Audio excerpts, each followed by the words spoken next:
NBC presents Short Story. Tonight, F. Scott Fitzgerald.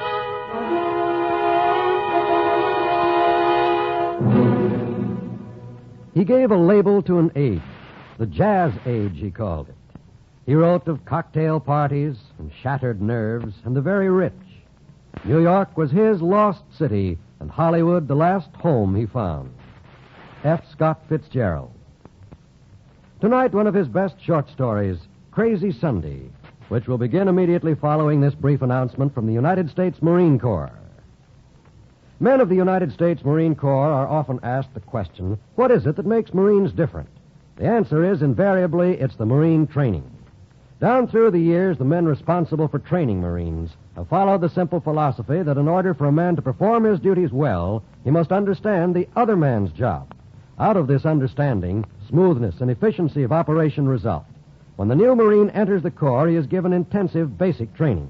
Because the Corps is a small, compact organization, men must be able to perform more than one type of duty. Therefore, a Marine is trained to perform many. This versatility and efficiency, coupled with the famous Marine esprit de corps, makes the United States Marine Corps what it is today, one of the finest military organizations in the world. Here now, Crazy Sunday by F. Scott Fitzgerald.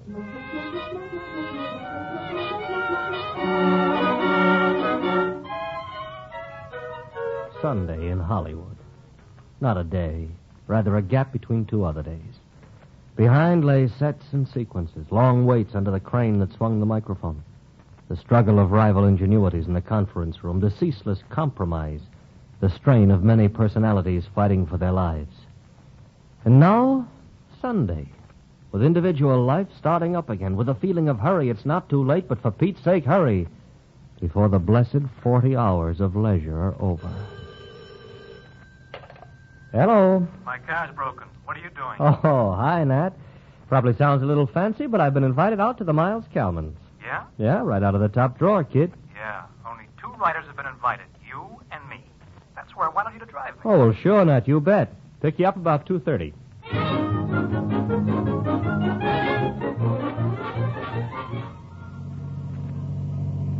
So you drive out Sunset, past the Strip, past the field where they grow poinsettias at Christmas, past the Beverly Hills Hotel.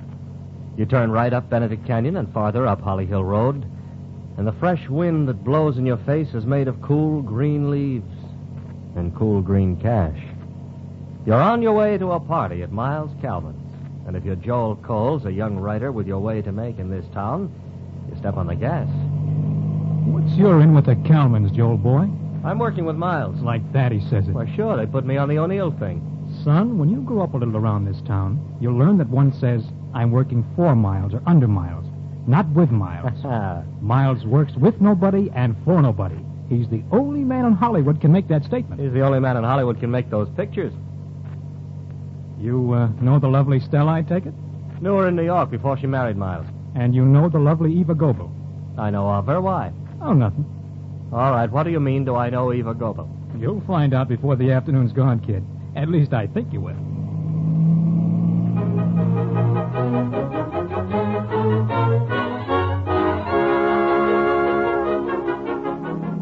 And there was Miles's house.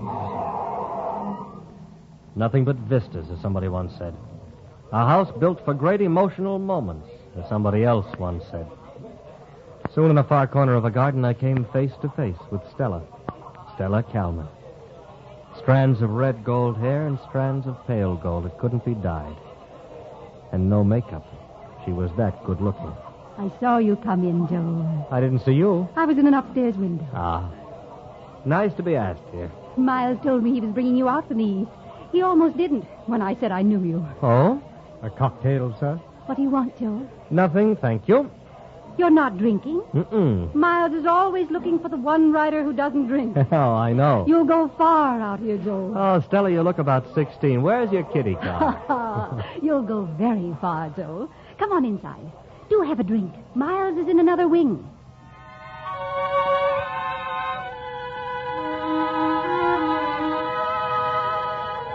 Everybody's afraid out here, aren't they? Everybody watches for everybody else's blunders, tries to make sure they're with people who'll do them credit, Oh, I don't mean in your house, of course. Hollywood generally. I suppose that's true.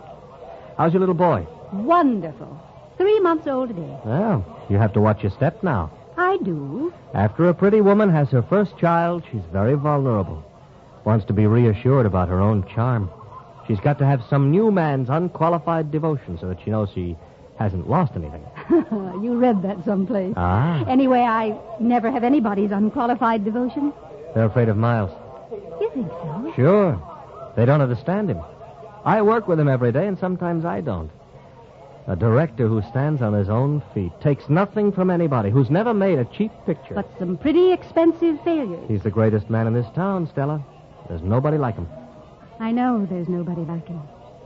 Come and see some people. I want you to meet my friend Eva Goebel and Dietrich's here. Is anybody who is anybody not here?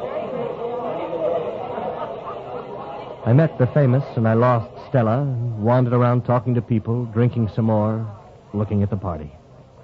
It was good in this town, if there were ever time to enjoy it. The lovely girls and the lovely girls. I listened to the voices of Hollywood. Hey, Joel, what's with Miles? How should I know? He's not happy this afternoon. What's the matter? I asked you. He's moping in a dark corner. Well, I think I'll look him up. Interests me, you know, how a man whose instincts are so unerring about everything in the studio can be so hopelessly muddled in his personal life. What kind of a fix have you got on Miles, Nat? Just interests me, that's all. Suppose I'm jealous.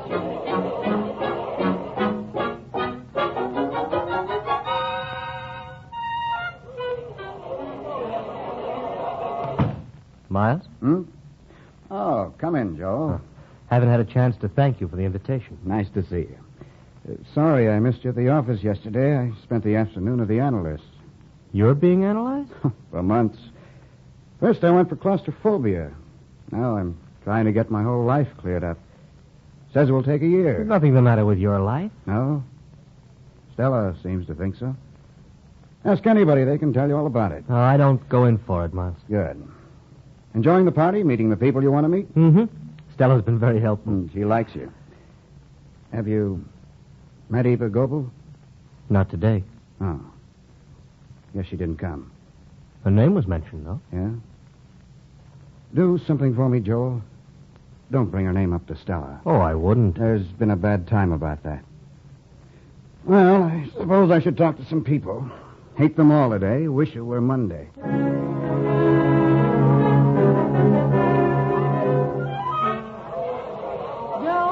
Joe, are you having a good time? Wonderful, Stella, wonderful.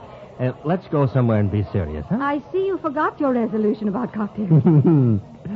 One too many, I think. Let's not be serious. I want to be entertained. What can you do? Can you do card tricks? Juggle? As a matter of fact, I have a little act. You haven't. Have? Wrote it myself. Very witty. Really? Will you do it? Certainly. Just because the last entertainer on your bill was the greatest comic in pictures means nothing to me. Make way for the amateur hour. Ladies and gentlemen. Oh, this could be a very great mistake. Do you need anything? Someone has to be the secretary I'm supposed to be dictating to. I'll be the secretary. Everybody, listen, everybody. Mr. Joel Coles is going to entertain us with a... What would you call it, Joel? Oh, it's a monologue. With a monologue. I'll sit here, Joel. Go ahead. Yeah. Building it up. It's an impression of a of a certain independent producer dictating a storyline to his secretary. We got here a brilliant story of divorce, the younger generators, and the Foreign Legion. It's terrific. It's absolutely super colossal. Couldn't be better, but we got to build it up, you see. The hero is this young fella who's run away to Africa at the age of 12. He's pulled himself up by his bootstraps. We could make him a Manju type. Then we get a sort of a Michael Allen with a safari atmosphere, you see. And then, you see, he meets this tomato, you see, and pretty soon she feels this kind of a sex appeal for him.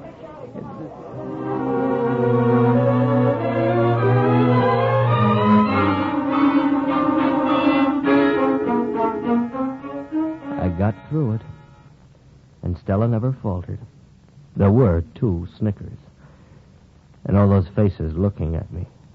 Just looking. I never knew before how much professionals can hate amateurs. I got out as best I could and rode home, writhing in self-disgust, and ate no supper. And the next day, thank heaven, was Monday. Joel. Hey, Joel. Oh, hello, Nat. On your way to the commissary? I haven't any lunch. No, I don't go there anymore. What are you slinking around about? Oh, after that show I put on at Miles Kelman's, if I never have to look at anybody again, I'll be happy. Go on, it wasn't that bad. I laughed twice. I wrote Miles a note this morning apologizing. What he and Stella must think of me, Nat. Forget it. They're too busy thinking of each other. Who booed? I was afraid to look. Who else? The great lover of the screen. Manners like a goat. I don't blame him. Anyway, I'm in permanent retirement. Oh, cut it out. What do you care if that three-piece suit did boo? Don't you know about that guy? The night of one of his premieres at Grauman's, my pal Squires kicked his tail while he was buying to the crowd. Oh, no. The ham said Squires would hear from him.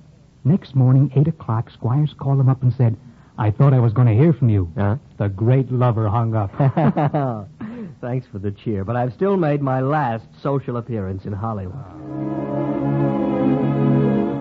And I meant it. Until I got a wire from Stella Kelman inviting me to a party at her sister's house the following Sunday.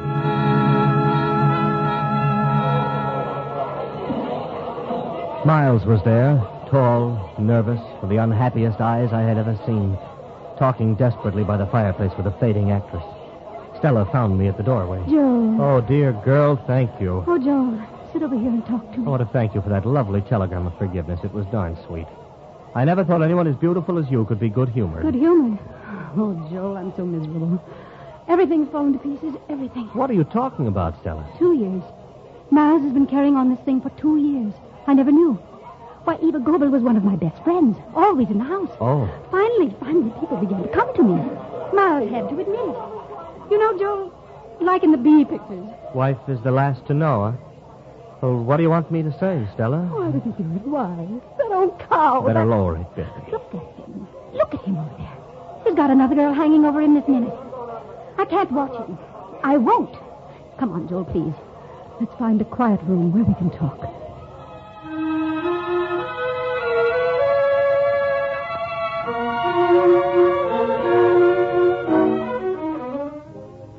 And all the time he was telling me how much he loved me.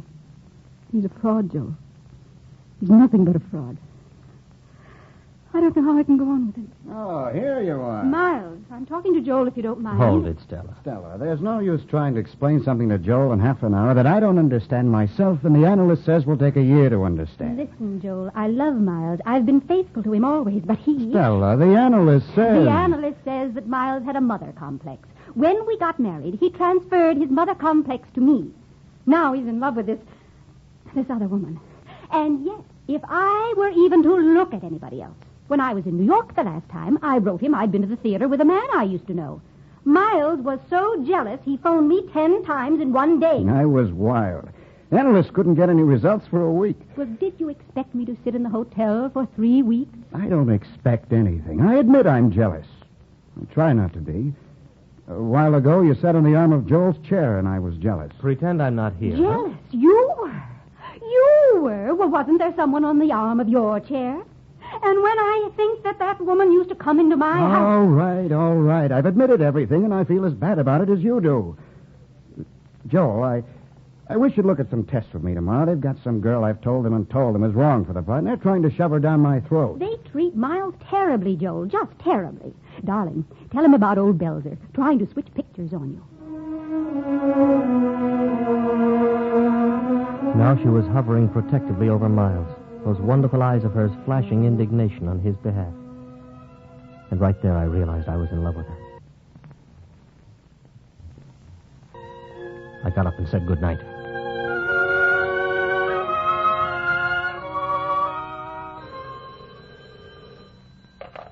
Hello.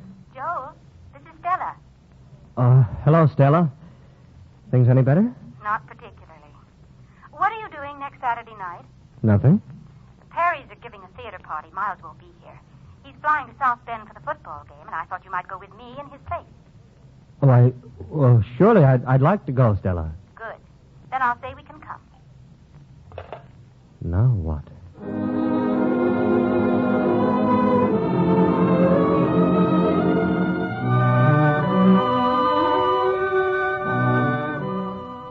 Miles, I hear you're flying to the Notre Dame game. No, I'm not, Joel. I've given up the idea. Oh, why? On account of you. Why, Miles? That's why I've given it up. I can't tell what Stella might do just out of spite. She's invited you to take her to the Perry's party, hasn't she? I wouldn't enjoy the game. Look, Miles, I've never made any passes whatsoever at Stella. Do you believe that? Yes? And if you're really seriously canceling your trip on account of me, I won't take her to the party. I won't see her at all while you're away. You can trust me absolutely. Maybe I can. Anyhow, there'd just be somebody else. I wouldn't have any fun. Don't seem to have much confidence in Stella. She says she's always been true to you. Maybe she has. But you see, I've influenced Stella in everything. She likes everything I like, including the men I like. You. It's very difficult. It must be. Anyway, how can I ask anything ever after what's happened? And I'll tell you one thing, right or wrong, no matter what I've done. If I ever had anything on her, I'd divorce her. I won't have my pride hurt. That would be the last straw. Well, of course, there's her pride. Has she calmed down about the Eva Goebel thing? No. I can't get over it either.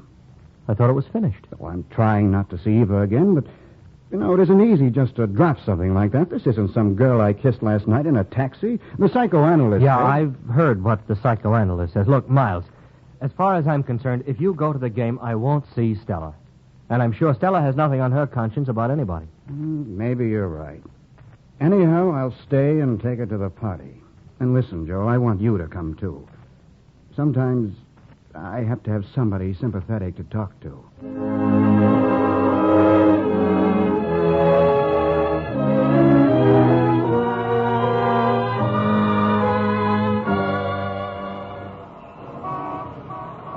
That Saturday evening, I was tied up in a conference and couldn't get to the dinner, so I waited for Stella and her party later in front of the theater. Watched the eternal, fantastic evening parade go past on the street. Anything may walk down the street in Hollywood, and usually it does. And then from a limousine at the curb, a pale blue dress like ice water, and icicles trickling at the throat. Here we are, Joel. Been waiting long? No. Well, where's Miles, Stella? He flew to the game, after all. He what? He left yesterday morning. At least I think. I just got a telegram from South Bend saying he's starting back tonight. Oh, excuse me. Do you know these people? Oh, yes. Hi, everybody. Sorry I couldn't make dinner. Come on, let's go in. Huh?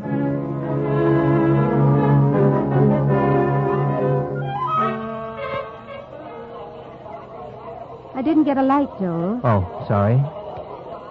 Thanks. Mm-hmm. Only one more act. Oh, it's a terrible play, isn't it? I don't know. I've been looking at you in that dress.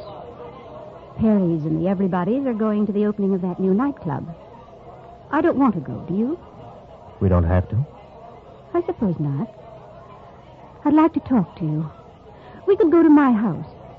If I were only sure. Sure of what? Sure that... I'm haywire, I guess. But how can I be sure Miles went to that football game? Went to the Oh, you mean you think he's with Eva Goebel? Oh, no, not so much that. Supposing he was here, watching everything I do. Well, what put that into your head? I don't know. Miles does funny things.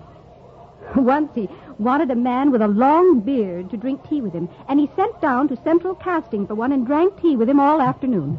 That's hardly the same thing. Anyway, he sent you a wire from South Bend that proves he was at the game. He could arrange to have the wire sent very easily. You really think he'd do a thing like that? No, I won't believe it, Stella. It's nonsense. Oh, come on. The curtain's going up.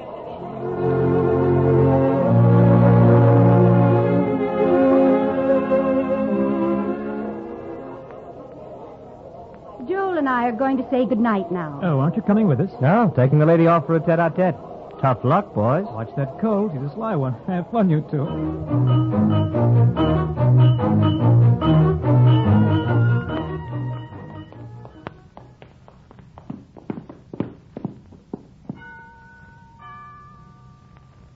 What are you looking at? I don't know. After what you said before, I think maybe I'm expecting Miles to come out of the bushes. Good evening, Mrs. Kalman. Good evening, Frederick. Come on in, Joel. There's another telegram, Mrs. Kalman. Thank you. Home tomorrow. Thinking of you. Love, Miles. Don't you see, Joel? He could be faking me so easily. Better cut that out. I suppose. Put some sandwiches and drinks in the breakfast room, will you, Frederick? And then that will be all. Yes, Mrs. Calvin. Come on in here, Joel. Oh, I'm so tired. I wish I could stop thinking about everything. I know how you feel. Sit down. This piano. There. Here's where I stood 2 weeks ago, made such a jackass out of myself. We got here a brilliant story of divorce, the younger generators, and the foreign lead. Stella, that wire you sent asking me to your sister's house.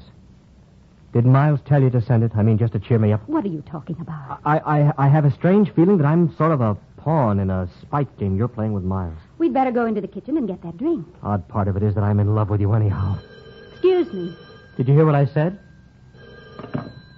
Hello. Speaking. Read it, please. It's terrific. It's absolutely super colossal. Couldn't be better, but we got to build it up, you see? Thank you. Another wire from Miles. He dropped it, or says he dropped it, from a plane at Kansas City. And I suppose he asked to be remembered to me? No. Just said he loved me. I believe he does. Oh, he's so very weak. Sit beside me. I love you, Stella. Please. Beautiful Stella. I know about that. I'm sure you do. You're wearing makeup tonight. Sometimes I do. Sometimes you don't. Stella? No, Joel, please,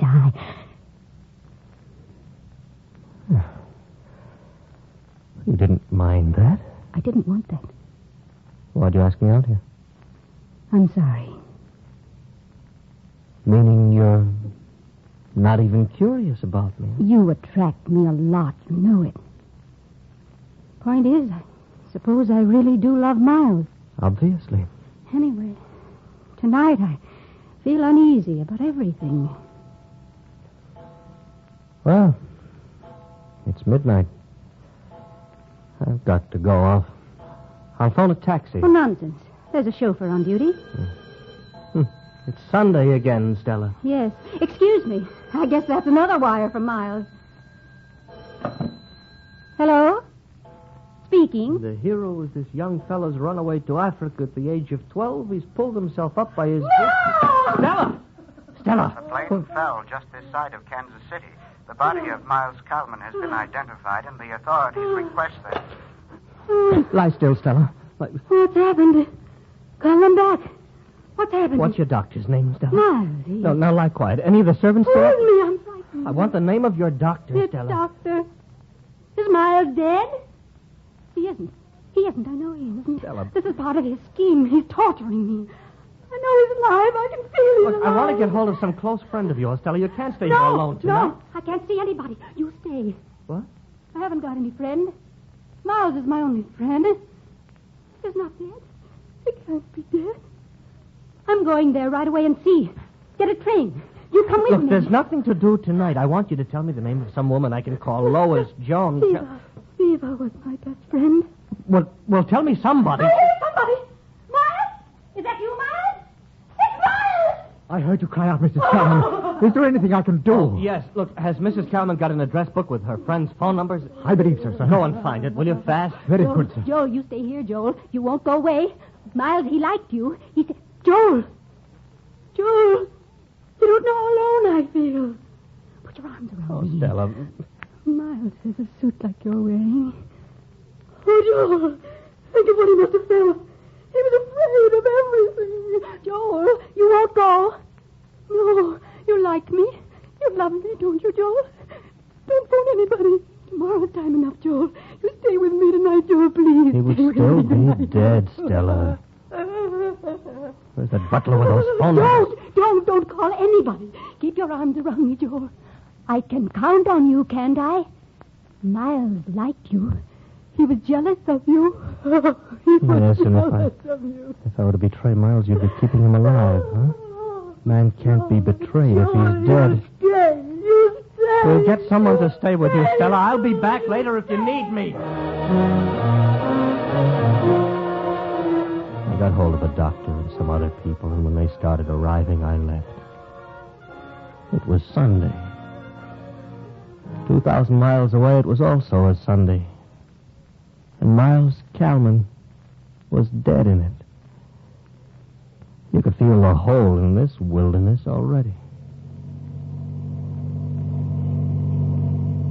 Back down Benedict Canyon. Back down Sunset. Past the field where the girl poinsettias at Christmas time. Everything he touched, he did something magical to. Of her, he made a masterpiece. I'll be back. Oh, yes, Stella. I'll be back.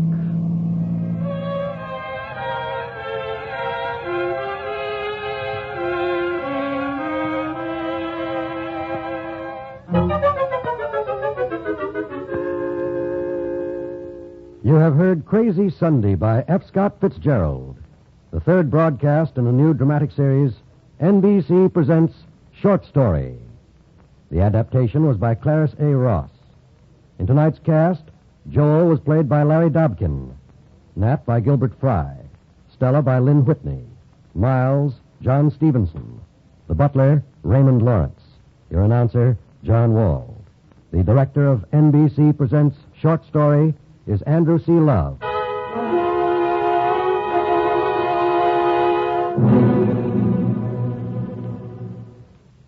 Next week, one of the most startling short stories of the past decade, The Lottery by Shirley Jackson. Hear it next week. And in the meantime, bear in mind this message from the United States Marine Corps. During his basic training period, each Marine takes a series of scientific tests to determine what kinds of work he is best suited to do. To develop further his specialties and technical skills, the Corps maintains specialized training schools. The basic mission of the Marine Corps calls for service on land, on sea, and in the air. For example, the Corps operates a school for seagoing Marines. Because approximately 1 out of 7 Marines is assigned to marine aviation, Marines learn the trade skills necessary to operate and maintain fighter aircraft, transport planes, and helicopters. Marines in the ground forces learn electronics, communications, engineering, motor transport, and hundreds of other specialties. This training never ceases, for as the Marine advances in rank, there are more specialized schools he may attend to become more skilled, more efficient, and a better Marine.